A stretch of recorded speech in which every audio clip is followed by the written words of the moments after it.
Este es nuestro Foro Ciudadano, el espacio reservado los días viernes para que tanto ustedes como fieles televidentes, personas que nos sintonizan en este momento y nuestros invitados al estudio, podamos como ciudadanos compartir nuestro pensamiento, nuestras ideas, nuestras críticas, cómo estamos viendo la realidad nacional. Así que abrimos el teléfono 2556-1800 para que usted pueda marcarnos y vaya teniendo seguimiento también de la temática que hoy vamos a plantear. Hay sin duda varios temas relevantes, pero antes quiero presentarles a nuestros invitados. Hoy nos acompaña Víctor Adrián Ramírez, está con nosotros por primera vez, Rafael Hernández y Rafael Hércules. Gracias por acompañarnos, bienvenidos, un gusto, en especial a ti por acompañarnos, bienvenido al programa. Buenos días y gracias por la invitación. Bueno, aquí estamos y hay varias temáticas. Quiero comenzar por una muy preocupante. Yo creo que a todos los salvadoreños debe ponernos a reflexionar esta cantidad de estadísticas negativas alrededor de los derechos de la niñez, los sufrimientos que le estamos dando a los niños salvadoreños. Y digo, le estamos dando a los adultos, porque así es como funciona esto. Los niños no tienen ninguna culpa, pero los adultos estamos prácticamente llevando a la niñez a un sufrimiento alto. Dentro de esas estadísticas negativas está que el 44% vive en pobreza. Y por otro lado, niñas son violadas diariamente 6 en El Salvador.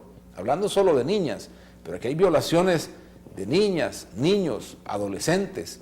Hablamos de golpes, hablamos de maltrato, hablamos de muchas cosas en la niñez salvadoreña. Y creo que vale la pena con esta reflexión que se nos ha planteado esta semana, precisamente con motivo de la celebración del Acta Internacional de los Derechos de la Niñez, reflexionar sobre eso y pongamos ese primer tema sobre el tapete. ¿Cómo lo ven ustedes? Todos fuimos niños, ¿verdad?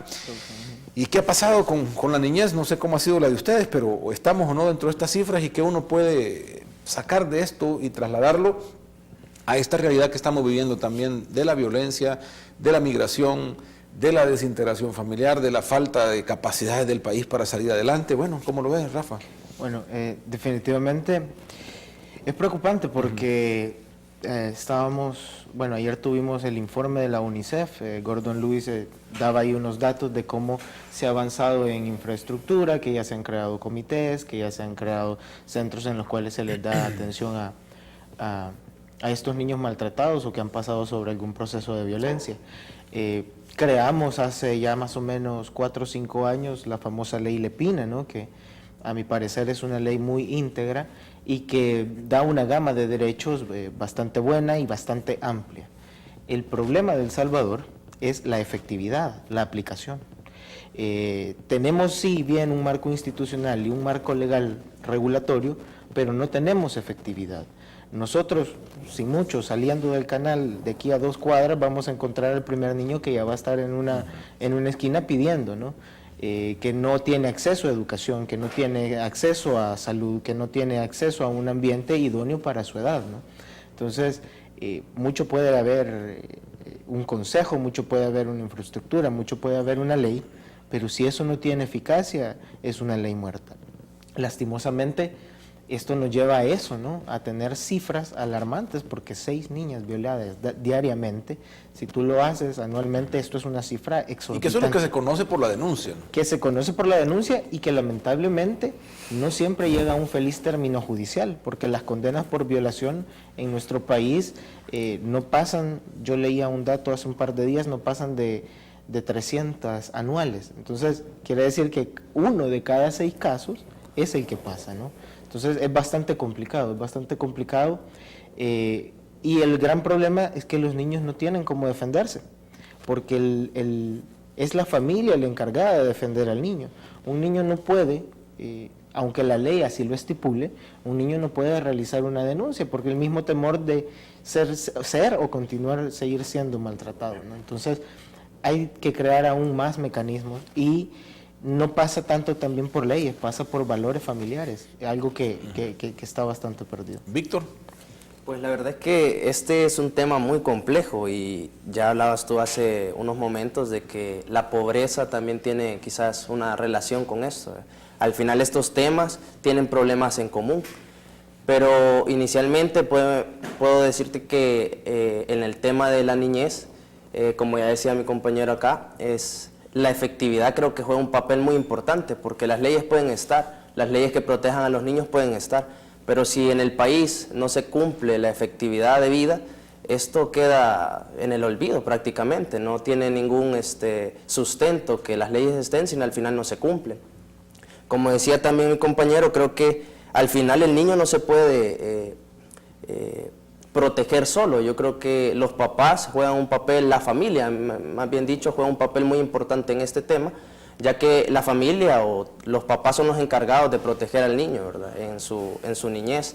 Ya cuando el niño va creciendo, ya va agarrando un poco de experiencia de la vida, si se puede ver de esta manera, y ya se puede ir desenvolviendo mejor en cuestión de este tema, educándose mejor, porque también un tema que es bien importante, pienso yo, que es la cuestión de prevenir.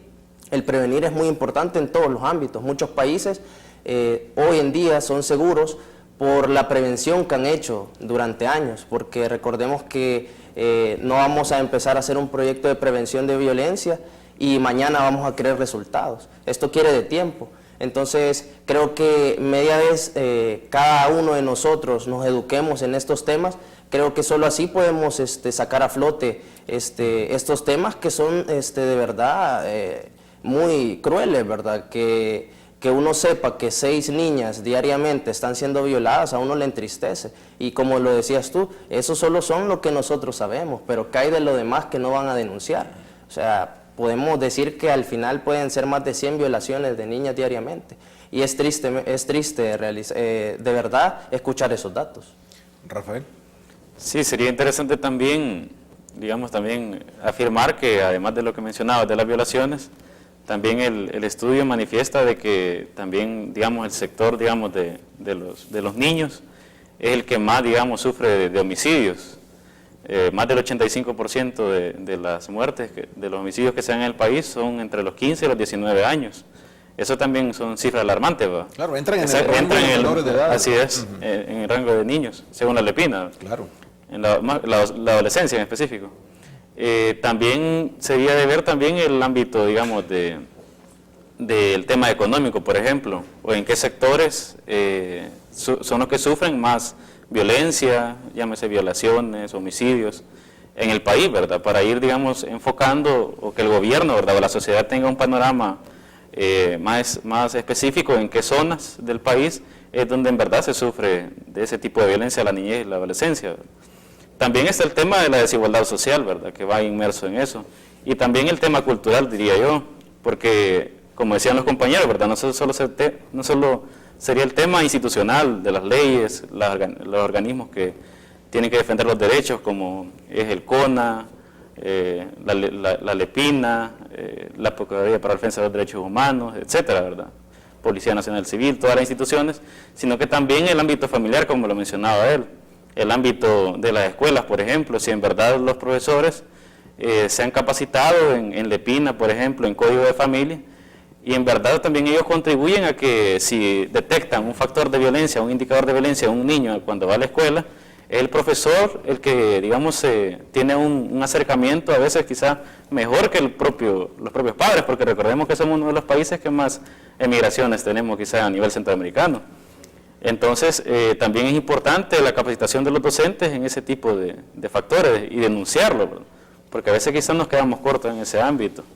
Diría yo que se debe profundizar en eso y ver todos los factores o todas las instituciones que rodean al niño, familia, escuela, iglesia, para ver, una mejor solución a esta problemática. Aquí hay que sumar también el tema de los embarazos en menores de edad también, que va en relación, ¿no? También, sí. El tema que también se publicaba alrededor de estas estadísticas de la falta de padre en la familia, o la madre, o que faltan los dos incluso, que es algo muy impactante en el tema familiar. Y los niños que están naciendo incluso prematuros, que ayer decían en el hospital de maternidad o el sector salud, que es una tendencia al alza en niñez prematura que requiere otros tratamientos. Al final hay una debilidad en el tema de la sociedad, porque La familia es lo que constituye la sociedad.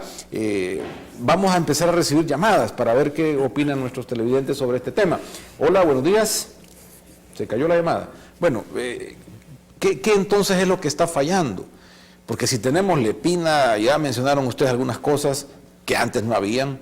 ¿Qué es lo que está fallando entonces? Yo diría que también puede que sea el factor cultural. Digo que también debe de ser un esfuerzo, bueno, los medios de comunicación serían un factor importante, ¿verdad? En ver en que si en verdad están respetando las clasificaciones que se transmiten, ¿verdad? En los diferentes canales, radios, prensa.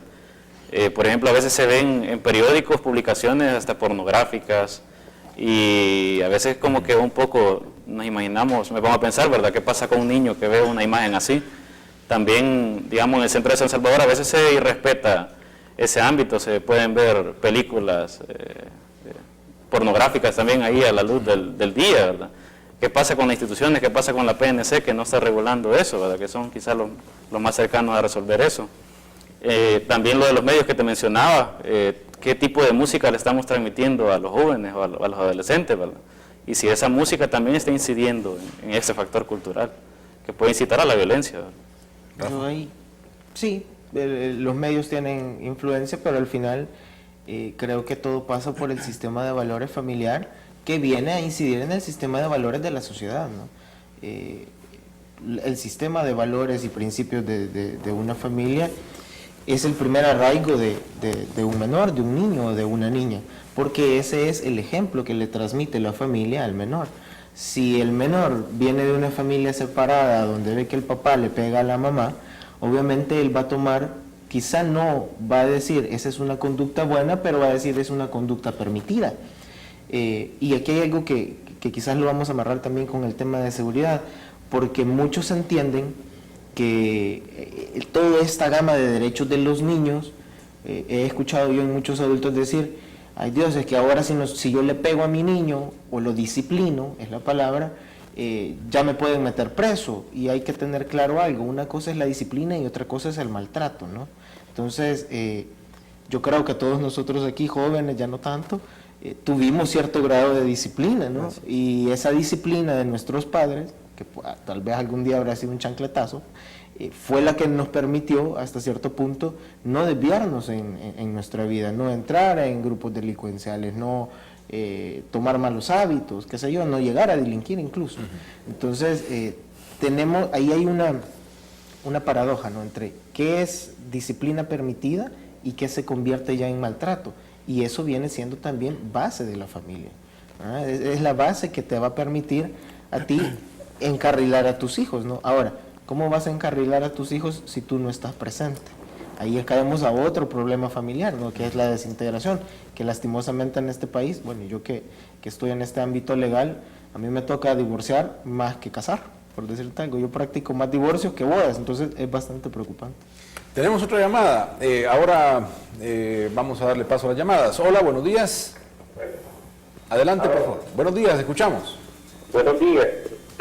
Quiero felicitarlos ahí a Canal 8 principalmente por ser el único canal abierto a las opiniones del público.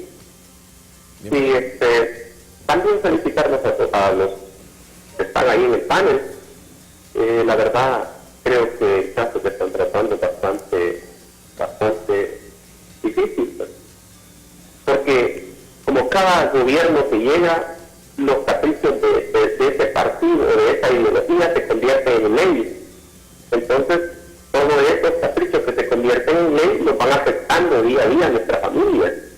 Recordemos que ninguna ley que haya sido en la época pasada se parece a todo lo que en estos tiempos nos están haciendo. Esto la niñez lo está sufriendo y nosotros como familia pues también. Pero imagínense, le quitan el derecho a los padres de corregir a los hijos y el Estado quiere ser el que corrige y al final los corrompe y venimos a caer en lo que decía Alberto Masferrer, ¿verdad? Es un Estado corruptor al final, ¿verdad? Porque los caprichos, le digo, de cada uno. Solo para poner un ejemplo, aquellos que llamábamos criminales en los años 80, mire que son nuestro gobierno. Ahora el día de mañana, y estos que ahora también los llamamos criminales, ¿qué tal si le damos el mismo derecho y después se convierten en gobierno?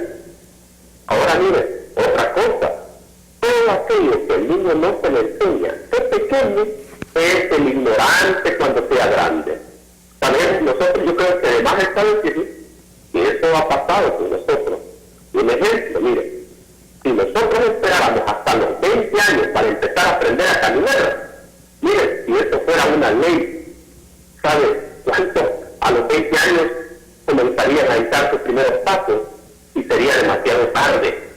Eso es lo que sucede en la época actual. El niño comienza a aprender desde pequeño todas las leyes y todos aquellos estudios que vienen diciendo que desde pequeño se absorben las cosas. Y mire, al final, ¿qué decimos nosotros?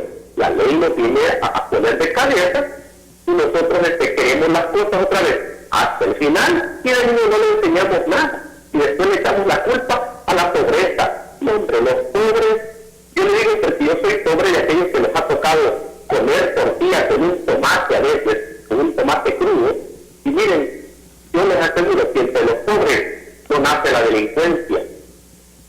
La delincuencia nace en los caprichos de aquellos que nos gobiernan y que dicen que ponen buenas leyes, pero nos quitan todo el derecho de proteger nuestra familia. Así de que, muchas gracias. Gracias por llamarnos, muy amable. Víctor, ¿qué Lo que piensas? dice el televidente, Rafa, es muy importante, porque solo me trajo memoria lo que, no sé si aquí a mis compañeros les pasa, lo que nuestras abuelitas nos dicen, si estos tiempos fueran como antes, ¿verdad?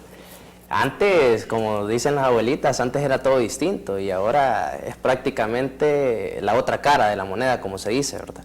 Y también pienso que el gobierno juega un papel muy importante porque, como ya lo hablaban mis compañeros, si bien es cierto las familias disfuncionales sí son, es un tema quizás el primordial o el principal de esta temática, pero creo que el gobierno tuvo un problema a mi punto de vista y fue que en el tema de educación quitaron la materia de valores y este tema creo que en cualquier ámbito, en cualquier estado, creo que para un niño es importante saber los valores, tener principios y valores a la hora de crecer.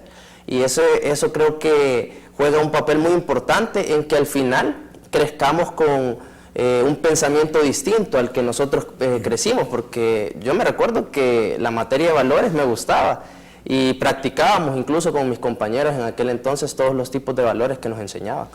Hay otras cosas dentro de esto que hay que sumar, porque son estadísticas que han salido estos días. Por ejemplo, la cantidad de alcohol que consumimos los salvadoreños y que a muy temprana edad estamos en promedio empezando a consumir alcohol desde los 10 años. Ya eso marca también situaciones que revelan problemas en la sociedad. Repito sobre esto, ¿qué es lo que realmente falla? ¿Qué es lo que no nos permite? Y hasta dónde, porque también en educación se ha dicho, tenemos más matrícula escolar, al menos en la época, en los primeros años, pero no funciona la educación, la PAES está abajo nuevamente del 6 y vamos en retroceso. ¿Qué es lo que podemos hacer ahí y dónde está el Estado en esta relación con la construcción de la familia? Rafael. Sí, ahí toca un tema muy importante, ¿verdad? Que es esa desigualdad que existe entre el método o la metodología de enseñanza en los colegios y también en los institutos o escuelas públicas, ¿verdad? Que al final, digamos, bueno, en la Universidad de Salvador, por ejemplo, hay estadísticas de los que quedan, digamos, en la universidad, son aquellos que vienen de colegios privados, por ejemplo, ¿verdad? La mayoría, y no así los de institutos nacionales. Entonces ahí vemos una desigualdad, ¿verdad? ¿Qué está pasando con el aparato institucional, bueno, en concreto el Ministerio de Educación, ¿verdad?, que está fallando en ese tema? Entonces se debe pensar muy bien de una reforma educativa, que en verdad, digamos, una nueva, bueno, recuerdo en el periodo que estaba de rector el doctor Fabio Castillo, en el cual él implementó una metodología en la cual los profesores universitarios iban a las escuelas a formar a los docentes, y ahí interactuaban, digamos, métodos de enseñanza, nuevas técnicas, en los cuales los profesores se actualizaban, ¿verdad?, en cosas que quizás a veces no sabían o nuevas metodologías. Eso, el papel de las universidades también es bien importante en ese tema, digamos, de capacitación y formación a los docentes de educación media, básica, para ir, digamos, actualizando las metodologías y y renovando, digamos, el sistema educativo que está en una casi crisis, ¿verdad? Esos datos de 5.2 de nota en la PAES revelan lo que en verdad yo tenemos. creo que con este dato de la niñez y estas cosas, realmente El Salvador es inviable, y por eso somos inviables en este momento, porque esto no viene de ahora. Estamos hablando de datos de la niñez desde de los años 90, ya se hablaba de una situación delicada para el tema de la educación, de la niñez, de las capacidades, ¿no? Somos mediocres, hemos llegado a mediocridad. O sea, yo no entiendo todavía cómo la Universidad Nacional, yo no recuerdo bien el dato, si exige para ingresar 5 o 5.5. Eso quiere decir que el mismo Estado está fomentando estudiantes mediocres. ¿Y qué pasa cuando un estudiante es mediocre? Llega al ámbito profesional, sale de una carrera, abogados, hay abogados que están trabajando en cualquier otra cosa que no sea su carrera. Entonces salen ingenieros que están trabajando en cualquier cosa que no sea su carrera. Y todos ellos ahora, bueno, la mayoría van a terminar a un call center, ¿no? Porque saben hablar inglés. Entonces, ¿de qué sirve una carrera mediocre? De nada. Y lo problemático es que el Estado lo fomenta, ¿no? Tenemos infraestructura endeble en cuanto a la educación básica. Tenemos maestros que posiblemente ellos sí tienen el ánimo, pero no reciben buena capacitación. Maestros que se ven ahora incluso amenazados en su seguridad personal porque llegan a las escuelas y ya tienen las amenazas de pandilleros. Los mismos estudiantes que ahora ya a los 10 años tienen algún roce con algún pandillero y ya empiezan a consumir alcohol, a probar drogas, a desviarse de lo que en verdad van a hacer a la escuela, que es aprender, ¿no? Que es la meca de la academia.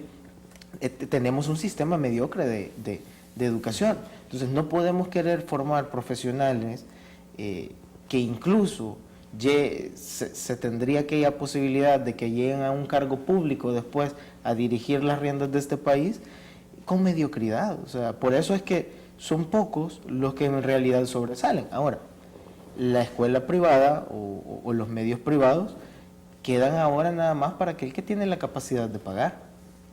Ahora, esto es un sistema, ¿no? O sea, no me estoy yendo contra las escuelas o instituciones privadas, pero ¿qué pasa con aquella persona que no tiene? Ahí entramos ya al problema económico de la sociedad, ¿no? Bueno, y vamos a entrar al presupuesto, porque ayer se aprobó, y si algo de esto uno puede sacar del presupuesto es que donde está el dinero, dicen, ahí está tu intención, tu administración. Veamos un poquito eso al volver de la pausa, porque es otro tema importante aprobado ayer en la Asamblea Legislativa. Ya volvemos.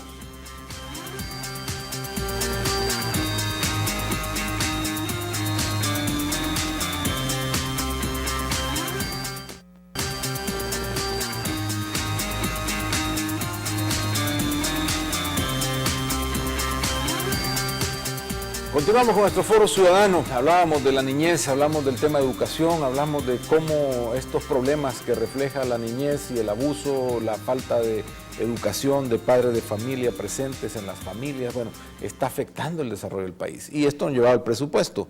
En el presupuesto ayer se supone va más para educación, pero cuando uno desglosa resulta que es menos, porque lo efectivo para calidad educativa, para infraestructura, se queda en salarios, se queda en la administración del área de educación y no llega. Pero hablando del presupuesto en general, ayer se aprobó. ¿Y qué piensan del método de aprobación? Las críticas sobre si es un presupuesto que está o no financiado. Dicen que le faltan 1.000 millones o 1.200 millones para el próximo año. ¿Qué piensa, Víctor? Pues la verdad es que digamos que en un espacio quizá guardadito es importante que se haya aprobado el presupuesto, porque esto lleva a que se puedan realizar algunos proyectos que ya se tienen en mente. Que no se atrase. Que no se atrase. El gobierno. Así es. El problema también es la efectividad a la hora de generar estos proyectos, porque muchas veces se empiezan pero no se terminan.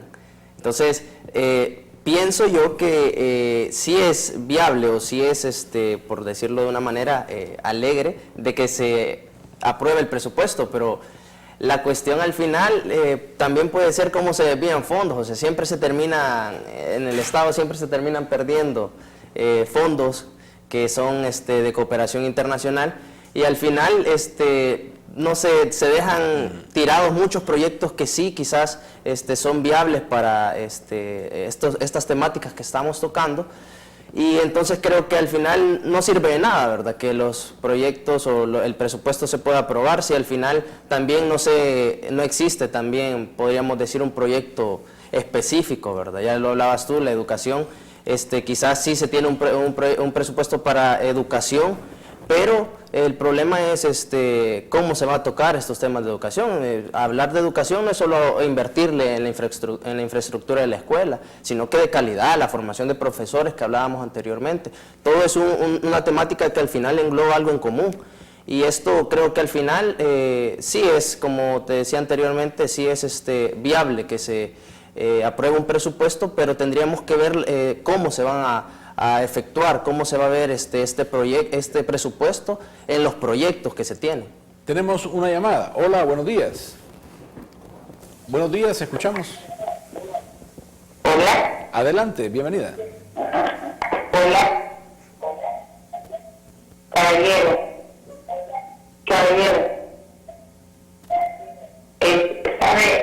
Yo estoy escuchando referente a la educación que le damos a nuestros hijos.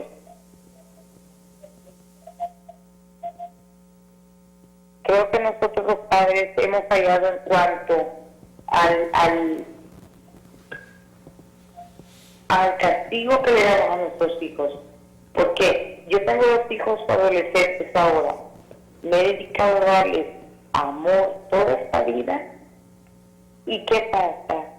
Llegan a una edad de ellos que ya ellos lo saben todo, ellos son los sabios, ellos son todo. Entonces digo yo, mejor sigamos siendo como nuestros padres nos educaron a nosotros, con leyes rígidas,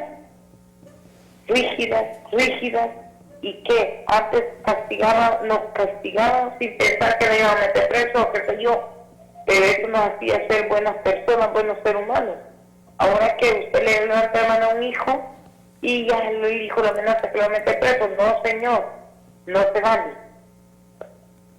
Hay que darles rigor y amor al lado, pero más rigor, porque los hijos hoy en el tiempo que estamos viviendo necesitan rigor. Gracias, es mi opinión. Muy amable, gracias por llamarnos. Y esto nos trae, porque yo creo que está ligado a todo esto. Y ven en el presupuesto, ven en esto, realmente el Estado preocupado por estos temas de familia, por este tema de cómo organizarnos y reorientar esto que está mencionando esta señora. Lo que pasa es que el presupuesto, tú lo decías muy bien, ¿no? Ahí se ve la intención del gobierno en el presupuesto, a qué es lo que se le va a dar más, a dónde se va a invertir más. El problema es la administración y la eficacia de la ejecución de ese fondo, de la efectividad. Volvemos siempre a esa palabra, la efectividad, porque ¿de qué nos sirve? Se creó el Consejo de Seguridad, ¿no? Que ya tuvo una sesión más aparte de la inauguratoria, pero ¿de qué nos sirve que se vayan a sentar en una mesa enorme 40 políticos, 30 empresarios, 20 pastores evangélicos, si ellos en ese momento no se ponen ni siquiera de acuerdo y no están en el terreno ejecutando lo que la llamada decía, ¿no? O sea, darle rigor, darle seguridad a la familia. Entonces, ¿y cuánto se invierte en estas reuniones? Porque aquí todos andan, y esto es algo que en el tema de seguridad a mí me tiene muy preocupado, todo es hablado, todo es un programa en construcción, ya tenemos indicadores, dice Benito Lara, pero yo no he visto a Benito Lara con un buen programa de seguridad. Sacaron hace un poco unos policías al centro de San Salvador a hacer unas capturas, pero eso no es un programa detallado, eso no es más bien un evento, valga la redundancia, eventual, no es un programa que ya vaya encaminado. ¿Y de qué sirve que se lo lleven en un pick-up de la PNC a todos estos jóvenes cuando en el momento de llegar a judicializar la Fiscalía no tiene las herramientas probatorias para poder defender un caso? Entonces, quedamos en un vacío. Tenemos en el tema de educación, como tú bien lo decías, un incremento medianamente sustancial, pero que se va a ir diluido en salarios. Yo ayer me presentaba, quizás cambiándome de ámbito, tuve que hacer una gestión en el Seguro Social. Me llamó la atención, tuve que subir al 11º nivel de la torre administrativa y me llamó la atención que iba una persona en el ascensor sentado presionando los botoncitos del ascensor. Yo digo, esa es una plaza necesaria, sin detrimento de la persona concreta que estaba ahí, ¿no? Pero eso es una plaza necesaria. No tengo yo la capacidad de presionar el botón del nivel en el que estoy. cuánto gana esa persona anualmente, y eso no puede ser reinvertido en medicinas que sí vayan para una persona que ahorita le dicen no hay ni siquiera acetaminofén.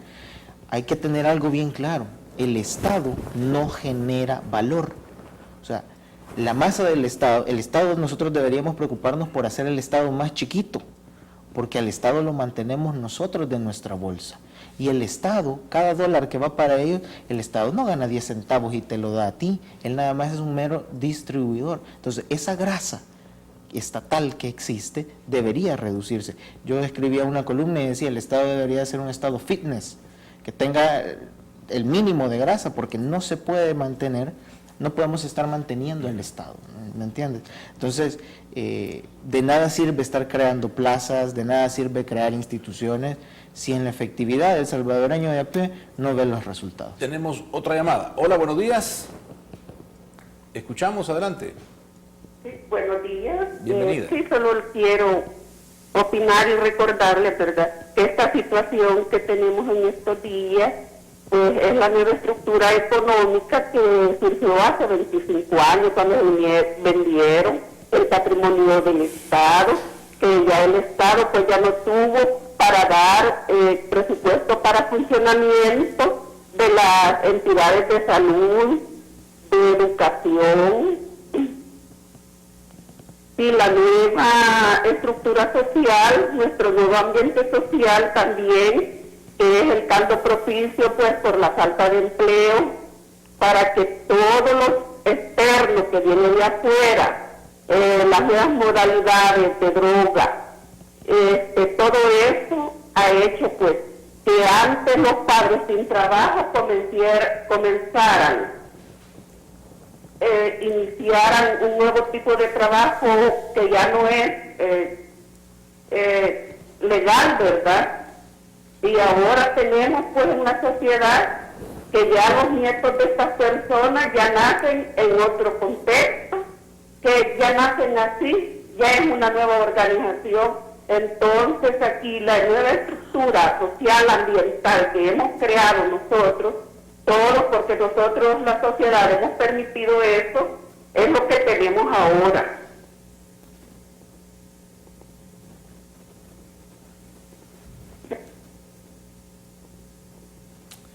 Muy bien, perdimos ahí un poco el contacto. Es interesante verlo también en ese histórico. ¿Qué piensan? Rafael. Bueno, en el nexo histórico, como lo mencionaba la televidente, ¿verdad? También es de destacar, digamos, los antecedentes, por ejemplo, que se han dado en cuanto a la corrupción que ha existido en el Estado, ¿verdad? Ahí tenemos el caso Flores, un poco, según la Fiscalía, tenía indicios, en este caso Selenel, que había un poco de irregularidades, y así, ¿verdad? Lo de las privatizaciones también, recordemos que un poco afectaron la economía en ese periodo, ¿verdad? Y digamos todo esto, el tema de la guerra también, puede ser que todavía tengamos secuelas de ella.